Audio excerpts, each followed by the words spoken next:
Oi, gente, tudo bem? Eu me chamo Isabela, sou estudante de Relações Internacionais e, junto com meus colegas de turma, Poliana, Sofia e o Paulo, a gente escreveu esse resumo intitulado Cooperação Internacional, Financiamento e Desenvolvimento Sustentável. Aqui a gente busca falar do papel da cooperação internacional à luz da Agenda 2030 e do ODS 17 para a contribuição da redução das desigualdades entre os países desenvolvidos e países em desenvolvimento. Então, a gente vai analisar o financiamento climático, o suporte não financeiro e também os desafios dessa cooperação internacional entre esses países. Para isso, a gente vai se basear principalmente no ODS 17, parcerias e meios de implementação, entendendo que, para de fato alcançar um desenvolvimento sustentável, a gente precisa de uma cooperação internacional sólida. E, nesse sentido, uma das metas do ODS 17 é o financiamento para o desenvolvimento. Então, o financiamento climático ele tem se consolidado aí como um dos principais instrumentos para enfrentar a crise climática global. E, nesse sentido, o Brasil tem sido um dos países que mais recebem esse financiamento justamente pela presença da Amazônia e pela relevância desse bioma em todo o globo. E o Acordo de Paris, nesse sentido, ele não só estabeleceu as metas de descarbonização, mas também ampliou a ideia de financiamento climático, né, como o próprio mecanismo de justiça ambiental e justiça social para reduzir as desigualdades entre os países desenvolvidos e países em desenvolvimento.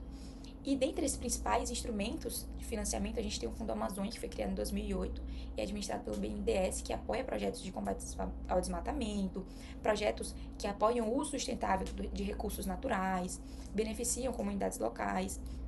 Mas além desse financiamento climático, a gente também tem o suporte não financeiro, que ele é essencial, né, para esses países em desenvolvimento enfrentarem essas mudanças climáticas.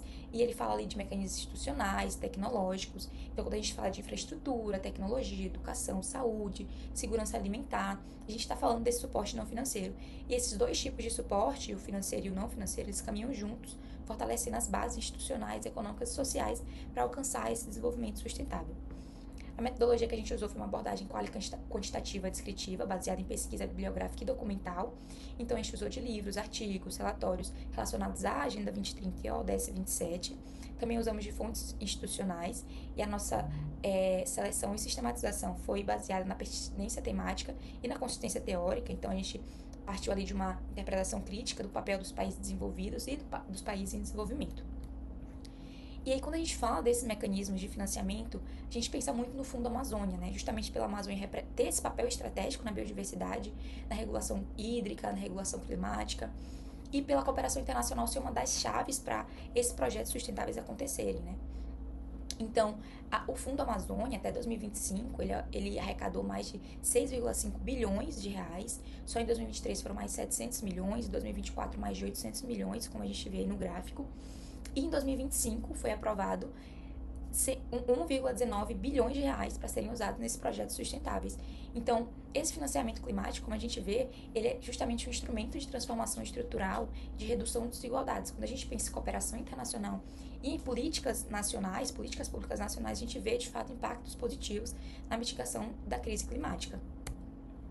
Mas essa cooperação também tem seus desafios, então, quando a gente pensa na implementação dessas políticas, a gente enfrenta interesses econômicos, interesses políticos dos estados que muitas vezes não estão de acordo com essa agenda climática. Então, quando a gente põe conflitos, guerras, a agenda de segurança e defesa vem muito mais como prioridade do que essa agenda climática. E entrando ainda mais adentro, quando a gente fala da própria ideia de desenvolvimento, pode ser uma armadilha para os países periféricos, porque a ideia de país desenvolvido e país subdesenvolvido vem de uma mesma divisão internacional do trabalho, em que os países centrais precisam dos países periféricos para ter aquela qualidade de vida. Então, seria possível esse desenvolvimento sustentável a partir dessa mesma divisão internacional do trabalho? E também até mesmo o risco de um colonialismo verde, né, nessa transição energética que a gente tem, que seria a continuidade de práticas coloniais e transferências de custos ao sul global. E quando a gente fala desse sul global, a gente entende que esses impactos dessas mudanças climáticas caem principalmente nos povos originários desses países. E aí, finalizando, a cooperação internacional, ali à luz da Agenda 2030 e do ODS 27, é fundamental para a gente enfrentar a crise climática e promover um desenvolvimento sustentável. Então, a gente precisa desse suporte financeiro, desse suporte não financeiro, que juntos vão fortalecer as capacidades institucionais, impulsionar a inovação, ampliar essas políticas voltadas para a preservação ambiental, mas também a gente vê muitos desafios que precisam ser trazidos para a pauta, precisam ser pensados, né? Então, quando a gente fala dessa assimetria de poder entre os países, da dependência econômica, do avanço do colonialismo verde, tudo isso precisa ser trazido para a pauta, porque pode comprometer a efetividade dessas nossas iniciativas para o desenvolvimento sustentável. Então, a gente precisa construir uma governança ambiental que seja de fato equitativa, que tenha um compromisso político, transparência, corresponsabilidade entre esses países desenvolvidos e países em desenvolvimento. E é isso, gente. Eu agradeço muito pela atenção e pelo interesse de todos. E aqui a regra é não deixar ninguém para trás. Tchau, tchau e até a próxima.